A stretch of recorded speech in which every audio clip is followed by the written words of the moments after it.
And then you get this article here. American Catholic schools embrace the Pope's climate change encyclical.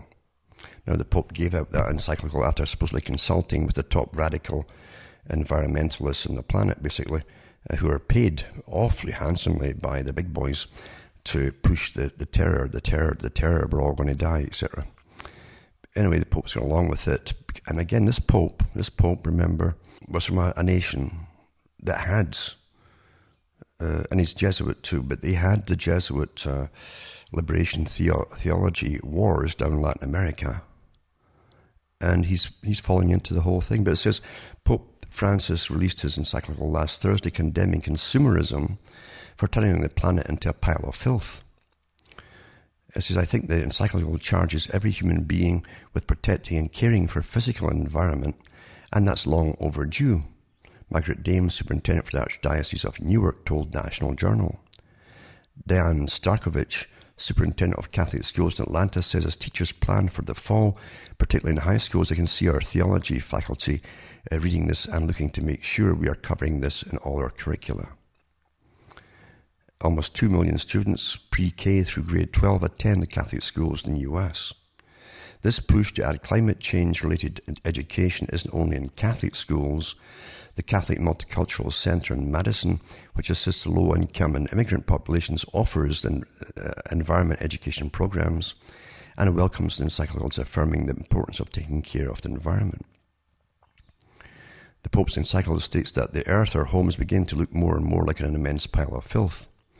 We need to reject a magical conception of the market, which would suggest that the problem can be solved by simply an increase in the profits of companies or individuals.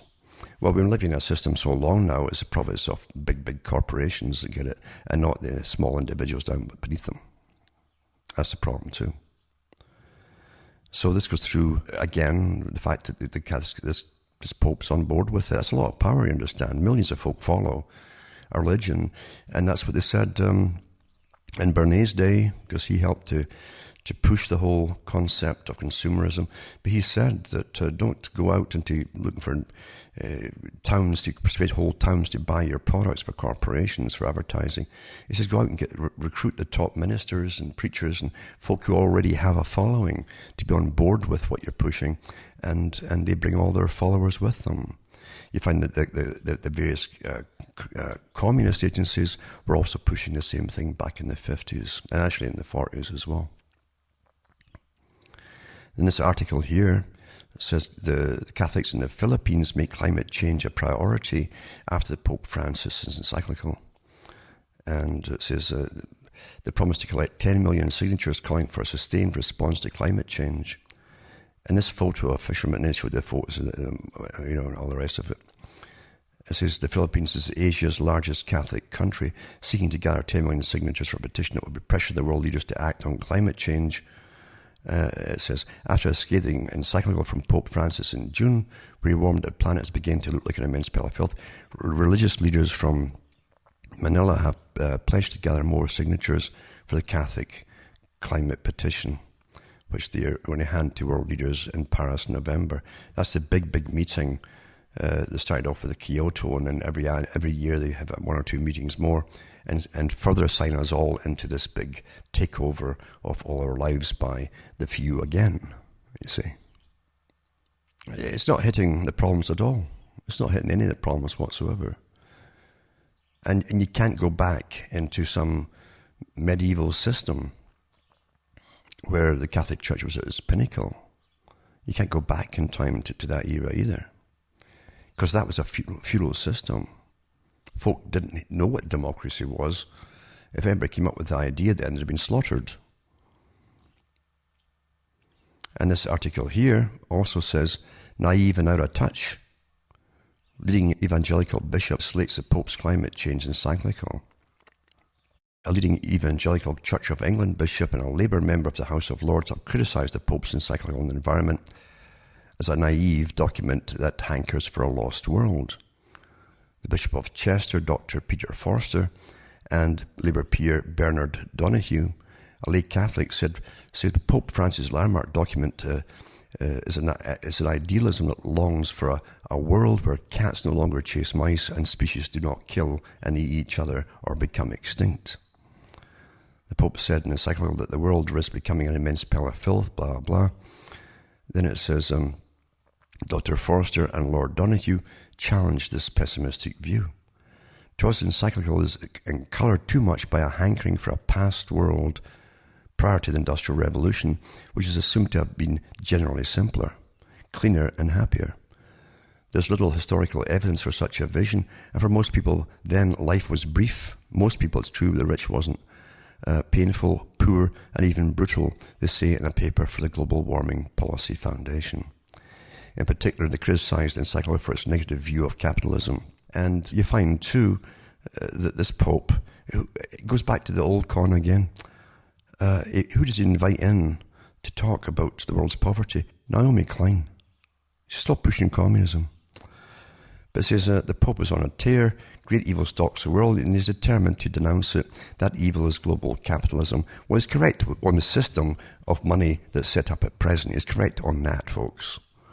But he's got it all wrong with everything else. It says, in South America last week, Pope Francis cited St. Basil of Caesarea's description of capitalism as the dung of the devil. Capitalism has made men and women slaves to greed and has spread death, destruction and poverty throughout the world. Global capitalism is a colonialism of our time. Its agents are rapacious, multinationals, international loan agencies and certain free trade treaties which only enrich the 1%. Well, that part is true. That's true. Human beings and nature must not be at the service of money, the Pope said, because that economy destroys the earth. It destroys us all, actually, if it's just utter, pure greed, doesn't it? It says, as one observer said approvingly, he sounded like Naomi Klein in a cassock. Indeed, it seems Miss Klein and the Pope are new BFFs. The Vatican invited her to speak there after it published its new encyclical on climate change, which called for an ecological conversion among Christians and non-believers alike. Both Miss Klein and the Pope urge us to abandon industrial capitalism to save the planet. Miss Klein is thrilled to have the pontiff on side. What Pope Francis is saying is that the roots of poverty and the roots of climate change are the same, she said. It is this logic of domination and endless greed that has created a broken economy and that is breaking the planet. So the roots of climate change and poverty are the same. So against pushing this man-made global warming thing, you see. And believe you me, not all the scientists by any means are on board with this theory. Because it's a con to change and run us even more minutely from birth to death, the con, you see. There's always been climate change, up and down, up and down, up and down, up and down. Every century, it's what happens. Always been like that. It says, well, God knows global capitalism is far from perfect, but I'm not entirely sure of what alternative these two have in mind. They seem to be calling for a sort of mass enlightenment, when the world's rich. That's us, supposedly, you see. We, if you live in a certain country, you're supposed to be rich. We'll voluntarily renounce our cars, central heating, air conditioners, plane travel, electronic gizmos and refrigerators, and embrace the low-carbon footprint life of the original St. Francis, who wandered far and wide as an itinerant preacher. Alas, for us, we're no saints. Also, without modern agriculture and distribution systems, we'd starve. But those are merely quibbles. And that's really what this is all about. You always get this present corrupt capitalism system where money is never static to start with, or the value of it, and it's all rigged by the big bond guys who run the bond market and the stock market, and communism. These two outdated, nonsensical things. Two of them, they're both the same, you see. Remember, through the entire era of communism, Soviet communism, and look at China today, and Soviet communism, all the so-called people who were there as servants of the people up in the Politburo live like kings, folks. Well, the folk down below had to barely get by. I mean, barely get by for survival. That's human nature again, unfortunately. It really is. So they always give a utopia which never emerges and cannot emerge, because this greed factor is aberrant in a lot of people. It truly is. It's quite something. So you always get the choice between this or that, this or that. It's always the same, this or that, isn't it? The point is, folks, the big boys who already own the world run all sides of everything. In fact, when you look at who funds all the NGOs, most of the NGOs out there that go under the umbrella of the UN, just look at them all. It tells you all. You think for yourself, you can see it right there. Why would the big international corporations, the biggest, be funding the global warming theory and all the NGOs that are saying, what's man-made, we're going to cull off the planet, cull off too many folks, get rid of them all the folk we don't need anymore. Really? This is what's getting pushed, you see. And we are getting poisoned. Of course we're getting poisoned, we're getting chem sprayed for years now. Every day. It's a reality, it's routine. And then they won't even, again, these big agencies that supposedly protect you, like the FDA and all the rest of it. The US House of Representatives passes the anti-GMO labeling law. Why? Because they love you. So you're not allowed to know what you're eating anymore. They won't allow anybody to label, mandatory labeling of food made with GM produce. So it passed the bill.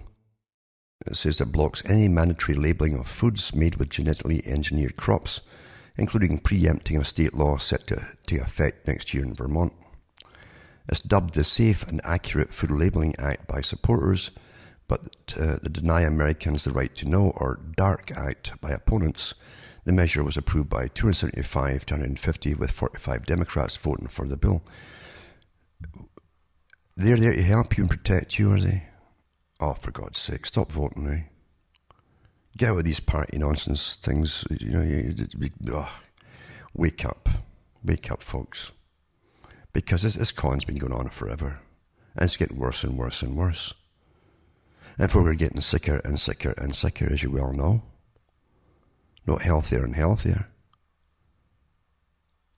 So, we're getting poisoned, basically, from many different quarters. Many different quarters.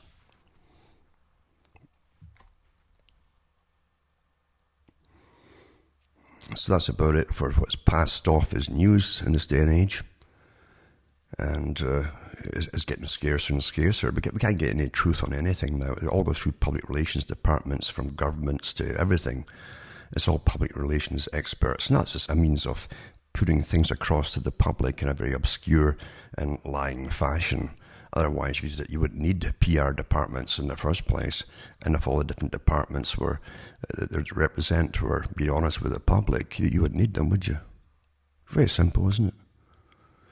But we truly live in a world of illusion, and we're trained to believe it's all so. Now remember, too, you can use the archive section at cuttingthroughthematrix.com website. Make good use of it. Lots of thousands of folk use it every week. And there's so much data in there going back for many years. And you can buy the books and discs at cuttingthroughthematrix.com, or you can donate and help me tick along here, because this is not what most folk go into things for. This is something that has to be done. That's why I say what I'm saying and talk about what I'm talking about. It has to be done, folks. At least you know, and go out this world knowing things rather than being in the dark. From Hamish myself from Ontario, Canada, it's good night. May your God or your gods go with you.